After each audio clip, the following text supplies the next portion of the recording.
बहुत समय पहले की बात है। उत्तर भारत के एक छोटे लेकिन समृद्ध राज्य में राजा आदित्य देव का शासन था।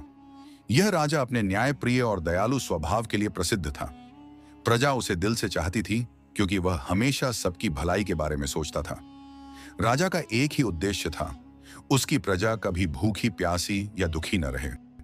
वह अक्सर भेष बदलकर प्रजाजनों के बीच जाता और उनकी परेशानियां सुनकर तुरंत हल करता। राजा की दयालुता और न्यायप्रियता के किस्से दूर दूर तक प्रसिद्ध थे। लेकिन राजा के चेहरे और शरीर में एक कमी थी। उसकी एक आंख बचपन से ही खराब थी, जिससे वह देख नहीं पाता था। इसके अलावा उसकी एक टांग भी थोड़ी छोटी थी, जिससे उसकी चाल असमान दिखाई देती थी। यद्यपि राजा शारीरिक रूप से अलग था, फिर भी उसका साहस, पराक्रम और बुद्धिमत्ता सबको मोहित करती थी।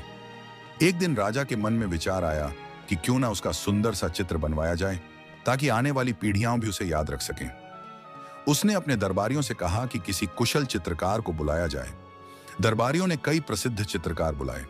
पहला चित्रकार आया और उसने राजा का चित्र बनाया, लेकिन चित्र देखकर राजा निराश हो गया। चित्रकार ने उसे बिल्कुल वैसा ही दिखाया जैसा वह दिखता था।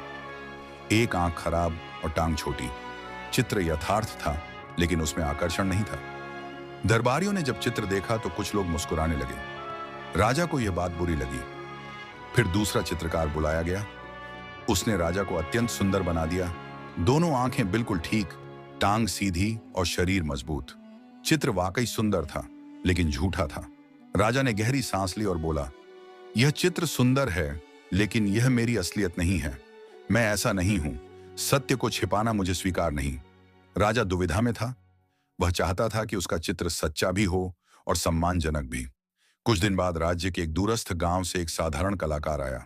वह न बहुत प्रसिद्ध था, न बहुत शिक्षित, परंतु उसकी आंखों में आत्मविश्वास और चेहरे पर ईमानदारी झलक रही थी। वह राजा के सामने आया और बोला, महाराज, यदि आप अनुमति दें तो मैं आपका चित्र बनाना चाहूंगा। राजा ने हल्की मुस्कान के साथ कहा, तुम भी कोशिश कर लो, लेकिन याद रखना, मैं चाहता हूं कि चित्र में सत्य भी हो और सम्मान भी। यह काम आसान नहीं है।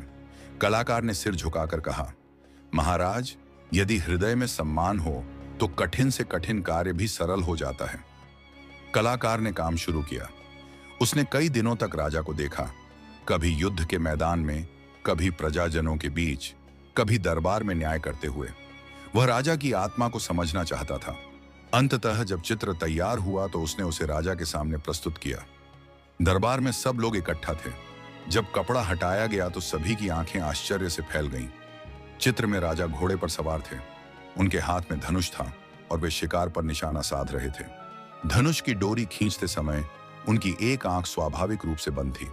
इस प्रकार चित्रकार ने उनकी खराब आंख को बखूबी छिपा दिया।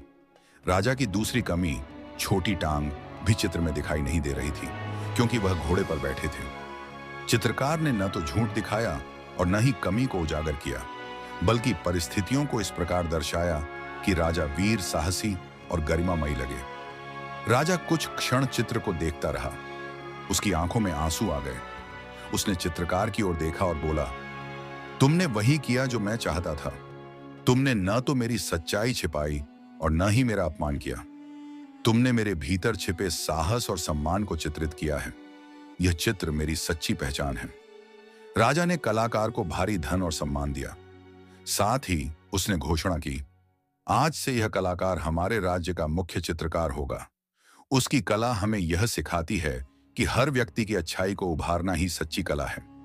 इस घटना के बाद पूरे राज्य में यह संदेश फैल गया कि हर इंसान में कुछ न कुछ कमी होती है, लेकिन यदि हम चाहें तो उसकी अच्छाई को सामने ला सकते हैं।